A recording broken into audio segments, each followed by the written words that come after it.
Some wars last a few months. Some drag on for years. But what if I told you some wars last so long that entire generations are born, live, and die without ever seeing peace?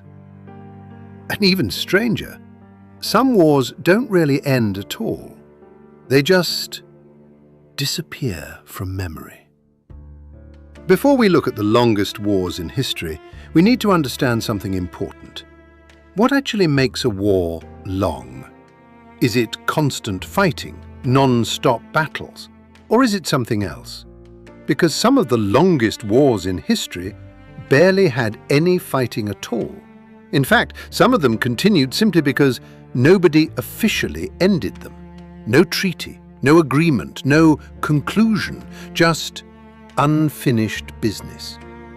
And that's where things start to get really strange.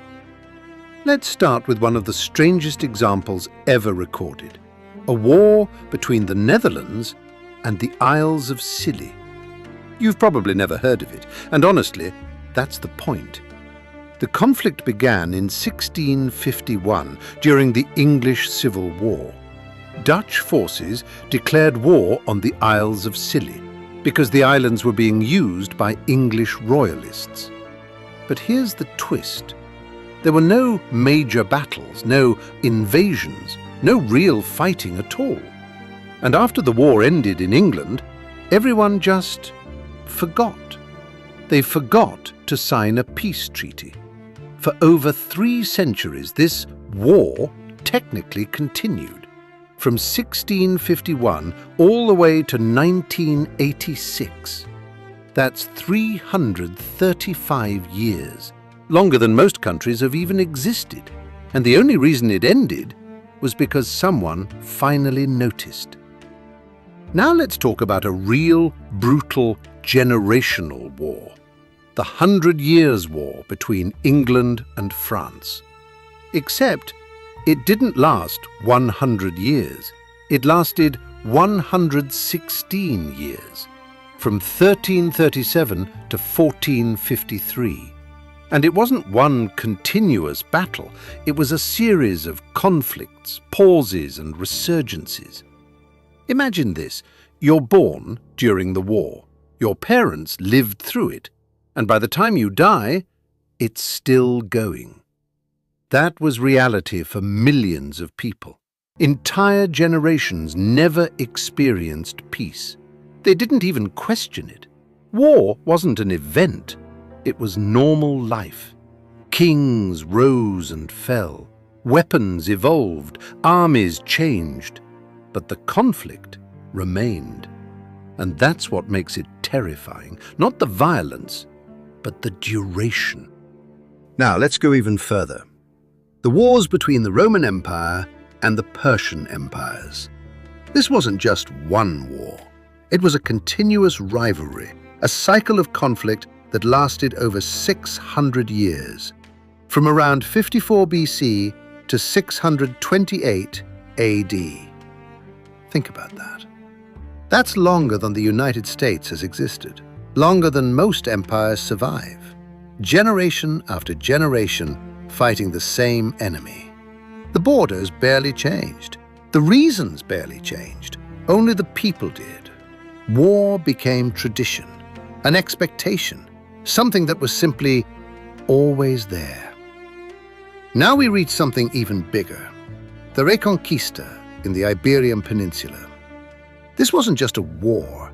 It was nearly 800 years of shifting control, from 711 to 1492. For almost 8 centuries, territory changed hands again and again. Cities were taken, lost, and taken again. Entire cultures evolved inside this conflict. Languages mixed, religions spread and clashed. And for the people living through it, this wasn't history. It was just life. No clear beginning, no clear end. Just a constant, slow movement of power. Here's where things get uncomfortable. When a war lasts long enough, people stop seeing it as war. It becomes background noise, a permanent condition. Children grow up hearing about it. Adults accept it. Leaders inherit it. It's no longer something that started. It's something that simply exists. And once that happens, ending it becomes almost impossible. Because how do you end something that no one remembers starting? And this isn't just ancient history. Modern wars can stretch for decades too. Take the war in Afghanistan. It lasted over 20 years. For many soldiers, it lasted their entire adult lives. Some were born after it started and deployed before it ended. Think about that. A war so long, it becomes part of someone's identity. Not just history, but personal experience. So why does this happen? Why do some wars stretch across centuries? There are a few reasons. First, unresolved conflict. When neither side truly wins, the war never fully ends. Second, shifting leadership. New rulers inherit old enemies, and instead of ending the conflict, they continue it. Third, ideology. When a war is tied to belief, identity, or culture, it becomes much harder to stop, because it's no longer about land. It's about who people are. Now here's the most unsettling thought. What if some wars don't end because they're not meant to? What if they just evolve? Different names, different places, same underlying conflict. History doesn't always repeat itself, but it definitely echoes. So when you ask, what was the longest war in history? You might be asking the wrong question. Because the real question is, are some wars still going?